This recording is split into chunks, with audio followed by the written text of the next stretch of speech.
Assalamualaikum warahmatullahi taala wabarakatuh. Saya Kinatuz Zahra, NIM 210231100168, akan mempresentasikan tugas yang saya buat untuk memenuhi UAS SPE semester genap dengan tema pemikiran teori ekonomi kaum fisiokrat sebagai kritik terhadap pemikiran ekonomi kaum merkantilisme. Pengertian fisiokrat. Istilah fisiokrat berasal dari bahasa Yunani, yaitu dari kata physian yang berarti alam dan kratos yang berarti kekuatan. Secara harfiah berarti supremasi alam, yang berarti mereka percaya pada hukum alam, believers in the whole of nature. Hukum alam yang penuh dengan keselarasan dan keharmonisan ini berlaku kapan saja, di mana saja, dan dalam situasi apapun, atau bersifat kosmopolit. Inti pemikiran utama dalam aliran ini dituangkan dalam tabel ekonomi Q menjadi 4 golongan masyarakat yang terdiri dari kelas produktif atau kelas produktif dari kaum petani. Yang kedua, kelas properties atau kelas tuan tanah dari kaum pemilik tanah. Yang ketiga, kelas terhil atau kelas stipendial atau kelas tidak produktif yang meliputi kaum pedagang, saudagar, pengrajin, dan industriawan. Yang keempat adalah kelas pasif. Kelas masyarakat buruh adalah kaum pekerja yang menerima upah dan gaji dari tenaganya. Sejarah pemikiran aliran fisiokrat. Pemikiran ekonomi aliran fisiokrat berpandangan bahwa sumber kekayaan negara dan masyarakat adalah kekayaan alam. Pemikiran aliran ini percaya bahwa alam diciptakan oleh Tuhan penuh dengan keseimbangan dan keharmonisan yang bersifat kosmopolit. Atas dasar itu, maka berikanlah kebebasan pada manusia untuk melaksanakan apa yang terbaik bagi dirinya masing-masing. Pemerintah tidak perlu campur tangan dalam mengatur perekonomian. Pemikiran ini menjadi cikal bakal doktrin laissez-faire, laissez-passer. Tanpa intervensi pemerintah, maka semua aktivitas manusia akan berjalan secara seimbang, otomatis serta bersifat mengatur sendiri. Tokoh-tokoh ekonomi fisiokrat. Francis Kushner. Tokoh utama aliran fisiokrat adalah Francis Kushner. Buku Kushner yang berjudul Tableau Économique adalah usaha pertama pembuatan model matematika terhadap seluruh aspek ekonomi dan menunjukkan bagaimana sesungguhnya hubungan antara bagian ekonomi tersebut. Sir William Petty. Petty memberikan sumbangsi terhadap perkembangan teori ekonomi. Petty adalah ekonom pertama kali yang mendefinisikan gagasan surplus dan ahli ekonomi pertama yang menjelaskan tanah berdasarkan gagasan surplus. Dia juga memikirkan secara mendalam tentang keuangan publik. Jacques Turgot, ahli filsafat dan ekonomi yang menjabat Menteri Keuangan Prancis dalam pemerintahan Raja Louis XVI. Pemikirannya tentang ekonomi sejalan dengan V. Kushner, bahwa sumber kemakmuran berasal dari alam, terutama usaha bidang pertanian. Oleh karena itu, J. Turgot memberikan dorongan agar usaha pertanian ditingkatkan. Secara umum, kaum fisiokrat mempunyai pokok-pokok pemikiran sebagai berikut, yaitu 1. Sumber kemakmuran adalah alam. Kelas yang paling produktif adalah petani.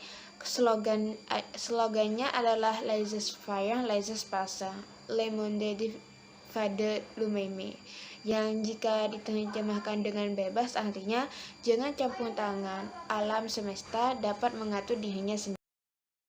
Kesimpulan pemikiran fisiokrat.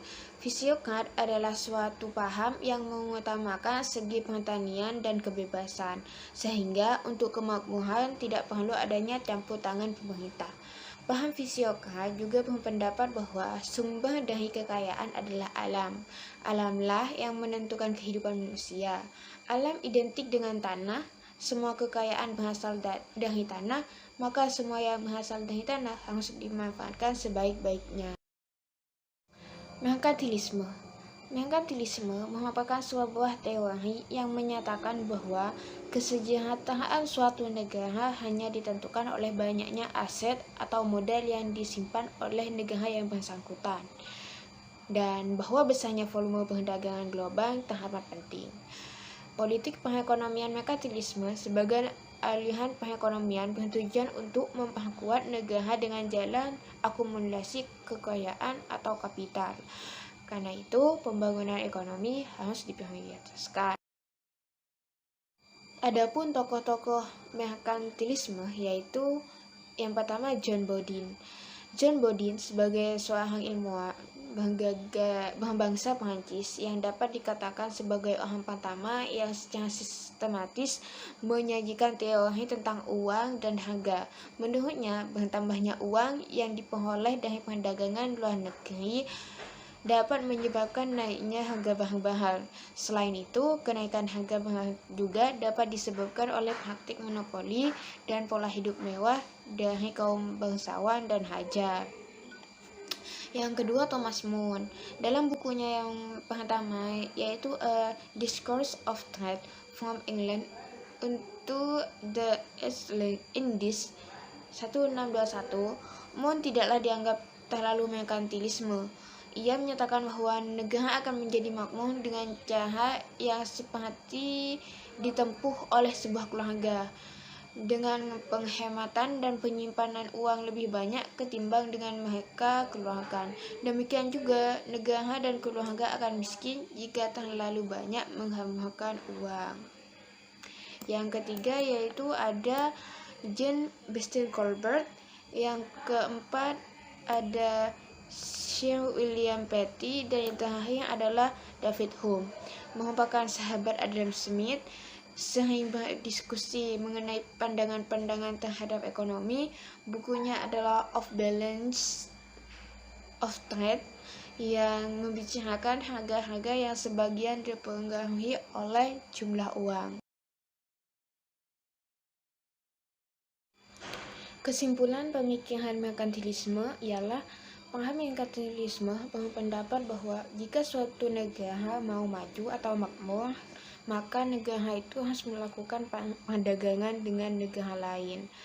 Jika negara makmur, maka negara itu dapat menjajah negara lain karena pada zaman itu para penguasa sudah kekurangan kekuasaan, dan pada saat itu emas diukur sebagai kekayaan dari suatu negara.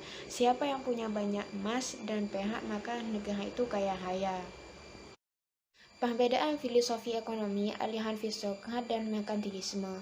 Yang pertama, pemikiran ekonomi lahir pada merkantilisme disebabkan adanya pembagian kerja yang timbul di dalam masyarakat, pembagian kerja secara teknis, dan pembagian kerja teritorial yang selanjutnya akan mendorong perdagangan internasional. Sedangkan mazhab Sokrat tumbuh sebagai kritik terhadap pemikiran ekonomi merkantilisme yang sangat mengagung-agungkan sistem perdagangan. Perbedaan nilai ekonomi, aliran merkantilisme dan Sokrat. Merkantilisme merupakan sebuah teori yang menyatakan bahwa kesejahteraan suatu negara hanya ditentukan oleh banyaknya aset atau modal yang disimpan oleh negara yang bersangkutan, dan bahwa besarnya volume perdagangan global teramat penting.